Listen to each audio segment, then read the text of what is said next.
What part are we on? Part 3. Officially.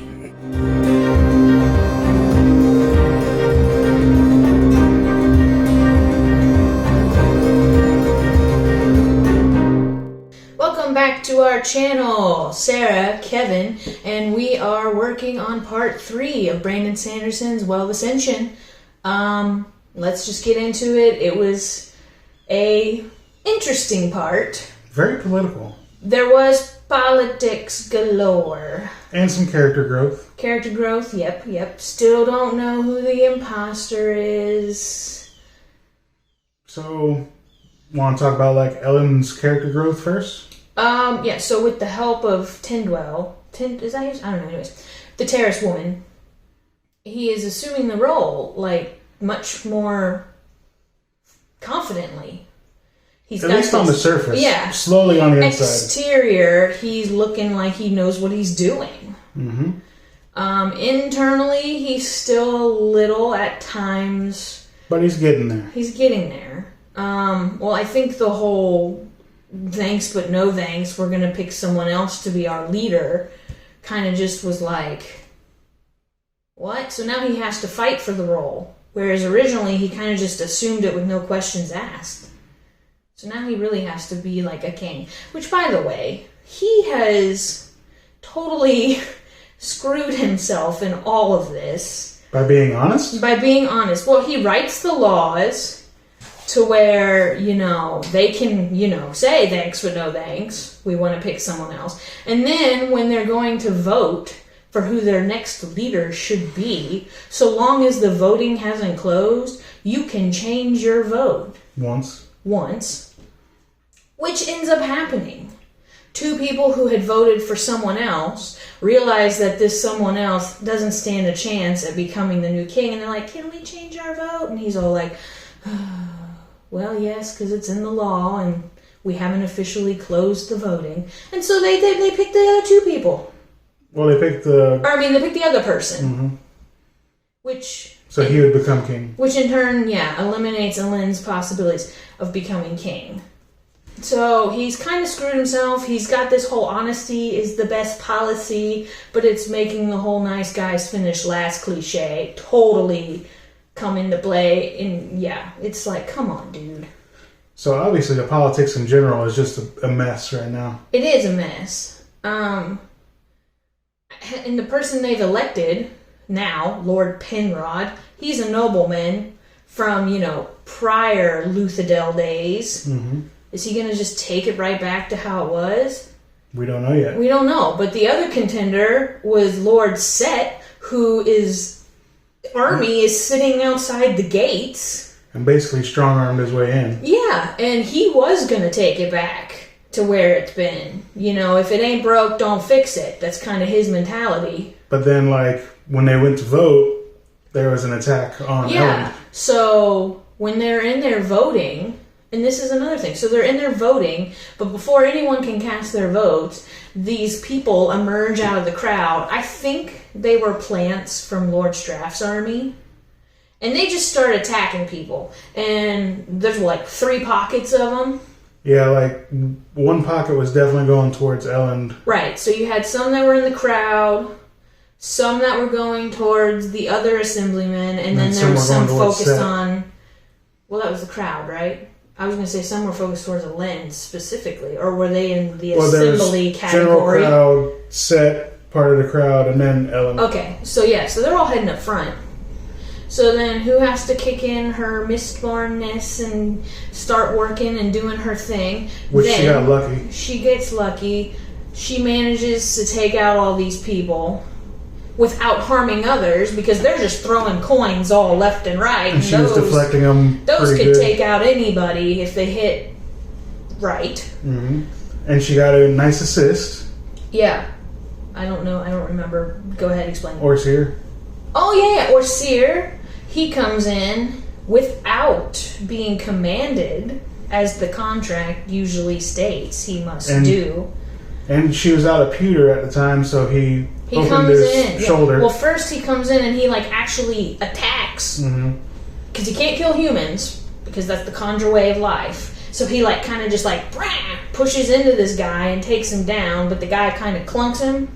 So it looks like he's injured and out of the game, but he has strategically fallen to where he can open up his little pocket of shoulderness, and she can get her vials out.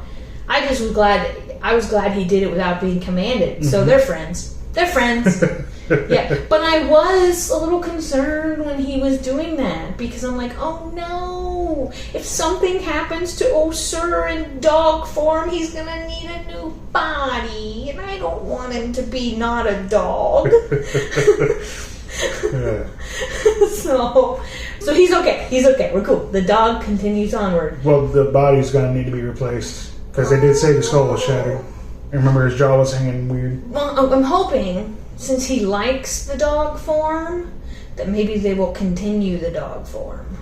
Well, that's yet to be discovered, because, of course, at the end of this act, as Sarah likes to say, Vin was injured. Yeah, that's how I knew I was getting close to the end. But my thing was, back it all up. So here's Elend, trying to reclaim his right to the throne, interrupted by chaos. His lady, Mistborn, she comes in and essentially saves the day. Okay. Then they proceed to continue the voting at a different location, and after all these assemblymen have witnessed the power of Elend, because he's fighting off people too. He was the only assemblyman fighting. Yeah. The power of Elend and his Mistborn. Not to mention his crew that was in the crowd. Ham, Breeze. Spook. Yeah, they're all out there also. After witnessing all this, they still don't vote for him. They picked Lord Penrod, who I imagine was cowering in the corner with the other assemblymen.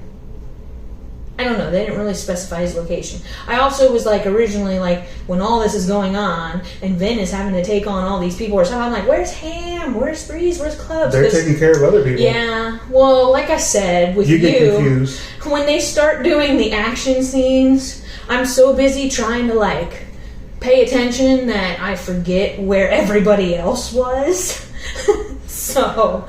Well, I will say, he might have lost the vote, but don't forget, like, towards the end, right before the vote, when he was walking around, not only did he, like, the general populace start, like, accepting him as king and, like, looking at him that way, like, the soldiers would stand up straighter, you know, they would salute and, you know.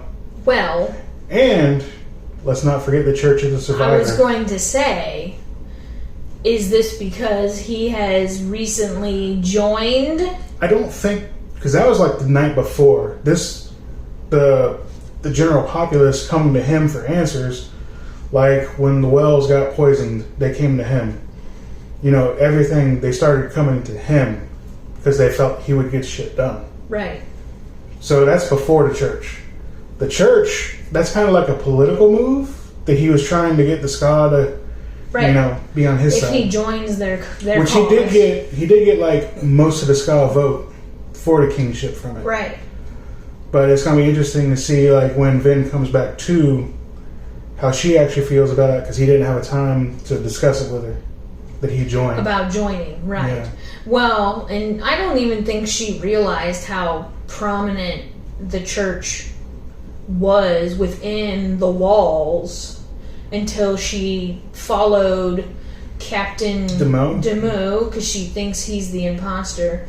And she follows him out into the courtyard, and he's like standing on the box preaching the word. But it's not like what you expect from a preacher. He's just he's just talking to the people. He's just talking to them, you know, giving them his opinion on how things are going down, and he's not shoving stuff down their throat. They ask, he tells. Right, as best he can. Yeah. Right. So, but part of that is they're still boosting her up as this heir. But from a ska point of view, you can't really not see it that way. Right. Which, speaking of boosting her up, in her own mind, with her research she was doing on the logbook from book 1, she discussed with Says about the deepness and her possible thinking she's the hero of ages coming in. Right, because she, as we discussed in the last episode, she's seeing things that no one else is seeing. And feeling things. And they're the things that the previous hero experienced before. Right. But this is the first time she's brought it to someone else's attention. Right. Another sign that her trust has come along. It's improved. And that says it's like just a badass. Well, yeah. But he's kind of like, well, we can't jump to conclusions. I must do more research. Well, he's a scholar. He has to... Right. But I also kind of think he's thinking, maybe... Which... Remember the scene with Breeze and the refugees? Yes. Where he's trying to, like, soothe them and make things better while Saz is, like, doing medical examinations and stuff. Yep. And then Tyndall walks in and he kind of like, I'm not going to say he set them up, but he like soothed the emotions to kind of speed up their chat. Right. And then he goes over the research with her, with what he found with the rubbing. And then he tells her like Vin's thoughts too, I believe. I don't know if we ever mentioned the rubbing in the previous episodes. But if you've read it, which I hope you have been reading along with us, you'll know what we're referencing. And I will say, not really a spoiler, but there's more to come out of that rubbing. There's a reason that rubbing is there. So. Yeah. So what do you think about Saz and Tyndall? Their moment? I don't know. They definitely have feelings for each other. But I don't know if these are like new feelings or if it's like an old romance that maybe could not see itself through and now... I think she's always looked up to him, but he doesn't feel like he's someone to look up to. Okay. That's how... Because he always is like, I'm always the one going against the grain with what, But she respects that. Because he was the one getting stuff done. Like, I mean, she's like, why? You could have been so far up in our world, but you insist on being... Well, he would say stuff. And then people would confront it with a different view, and he wouldn't back it up. He would he'd just let it be. So he doesn't like confrontation. Right. So that's what I gather. But he was still the one out of all the terrorist men getting stuff done. Right. The other ones were just trying to preserve. Exactly. He's actually like, let's do this. Right.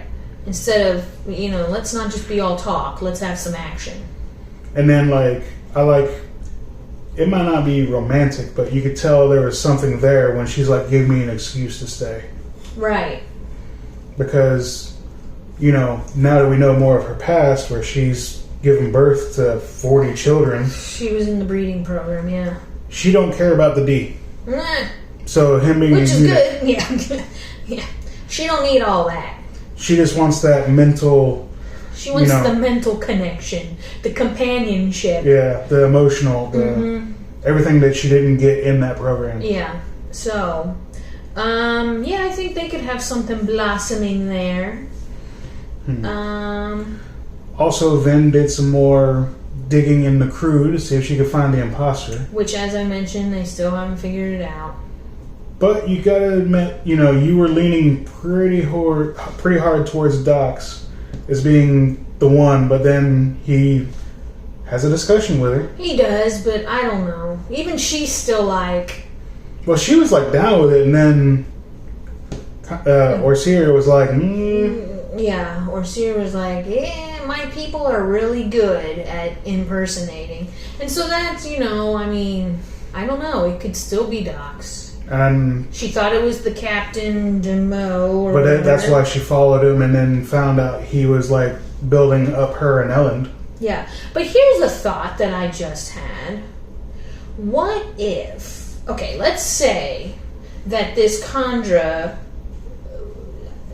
spy, whatever, is been positioned by Zane, the Watcher, who's not exactly, BFFs with his father. What if Zane has like his own agenda and that this spy imposter is actually not a bad thing? I've been seeing it as, oh my gosh, it's an intruder, it's a bad thing, they're divulging all this information, But what if it's a good thing? What if they're divulging this information, but good things could come out of it? Is that a potential? Is it okay to think that? I mean, am I so far off base, or? Well, I mean, like, I know who the imposter is. You do know, so but I mean, can't really. In reading what we've read, if you didn't know, or is this just a matter of me like looking for the foreshadowing as I always do? You're not sure because you don't know who it is. You're not sure what information is actually getting out. Right. Depending on how close the intruder is, they could know everything. Right. So I don't know. Good, bad, indifferent? I don't know. Or, you know, because Seer says that the Khandra can't do allomancy. No. And the mental, emotional allomancy doesn't work on them. Right.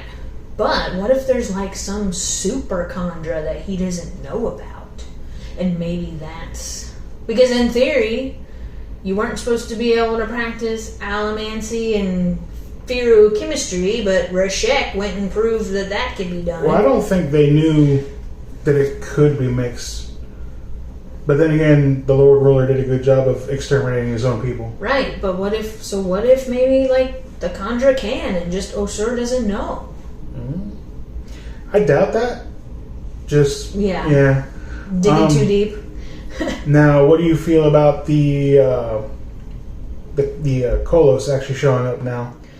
I mean, they showed up, but they haven't really done anything. Right, but They're what do you kind think of is closer to the front lines, and that's about it. Now, I will say, you kind of know from one book how Sanderson can kind of end things. Yes, he can make things happen like that. So, I feel like we're getting to that. Yeah.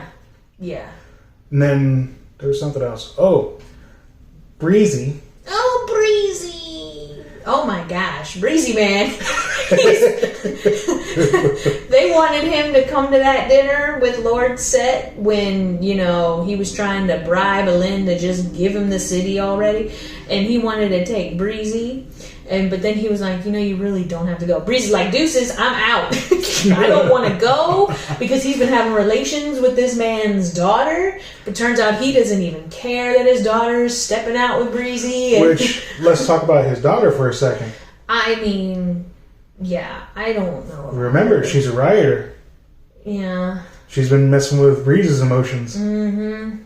Oh, yeah, we did find that out. I forgot, because everybody was thinking he was seducing her this whole time. He's over there with a handkerchief, wiping sweat.